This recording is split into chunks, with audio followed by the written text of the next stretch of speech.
Okay, so this guy, he has an appointment at 11 o'clock for his business meeting.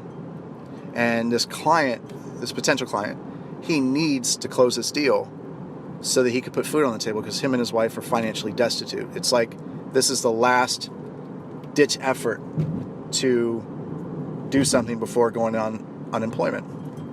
And so he's racing there. I mean, he's trying to get to his meeting on time, and he gets stuck in stop and go traffic. Now, at this particular point, if you look at it on Google Maps and you place a pin where his vehicle is on the interstate, he's 15 minutes away from his 11 o'clock meeting. 15 minutes away. It's already 10:45. Now, imagine it's 10:45. You're in your vehicle heading to an 11 o'clock meeting, which normally would take you 11 minutes to go from where you were. But you are at a point on the map 15 minutes away, but you're in a stop and go traffic scenario. Talk about anxiety, because you know you're not going to be on time. You know it. So he's frantically trying to find his cell phone to call his potential client to let them know that he's going to be running late. As courtesy, he cannot find his phone. Accidentally, when he was reaching for his bag on his passenger seat and looking around the seat, the little crevices in between, he accidentally knocks over his coffee. His coffee doesn't land on his passenger seat, it lands on his lap. He's running late. It's 10:45 a.m. He's 15 minutes away from where his car is stopped on the highway to his meeting. He's going to be late. He spills his coffee on his lap, and it is not black pants. I give that some simmer. He's running late. He's freaking out. He has to put food on the table, and this is a last-ditch effort before he goes on unemployment.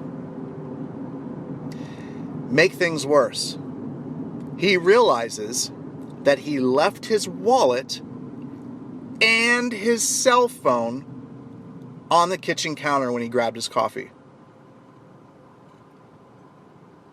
Now, I don't know about you, but I would be a little freaked out by now. He's running late. It's now 10:48. He's 15 minutes away from his appointment at 11 o'clock, which is a new client.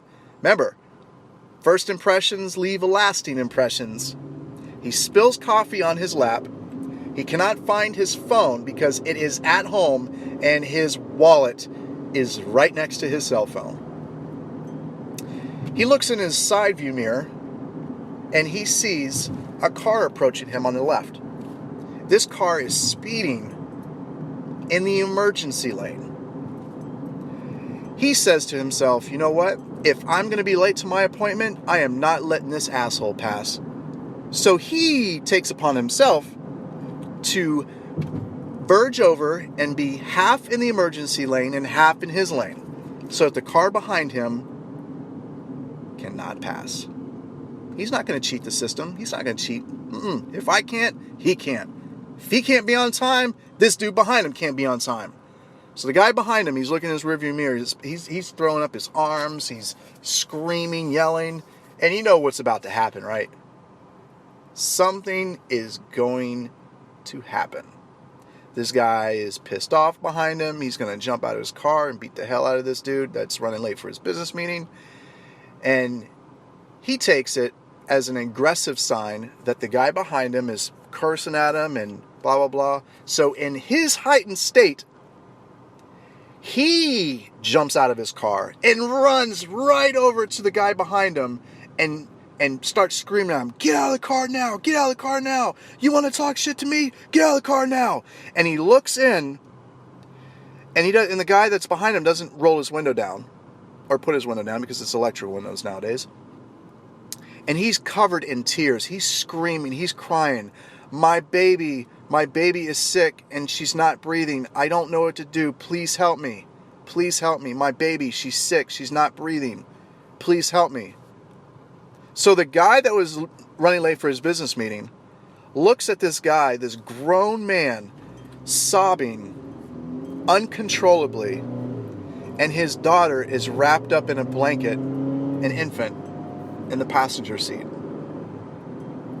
Now, do you think things have changed in the guy that's running late for his business meeting? Do you think there's new thoughts being injected in his mind about, oh my God, how would it feel if I was in his position, my daughter wasn't breathing, and some asshole was blocking me to get to the hospital? How would you feel? I honestly wouldn't have said anything else, because it would just slow down the time and increase the time that the daughter of this man is going to die. Jump in my car, move my car over, and let him go.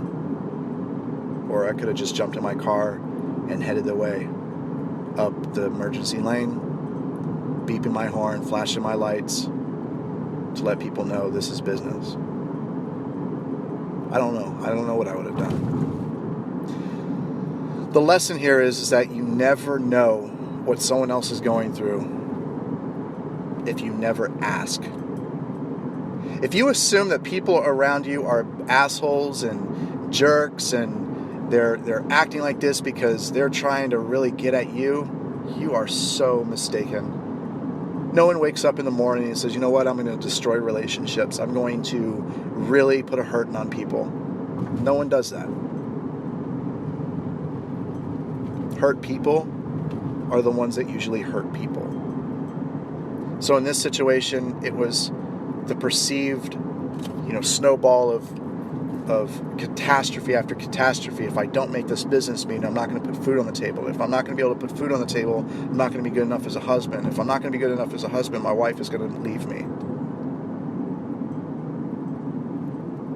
But it all changed when someone has it worse than you in a real way, legit, tangible way, and yours was just hypothetical. Look around you, the people that you have in your life. Ask them. Ask them how they're doing.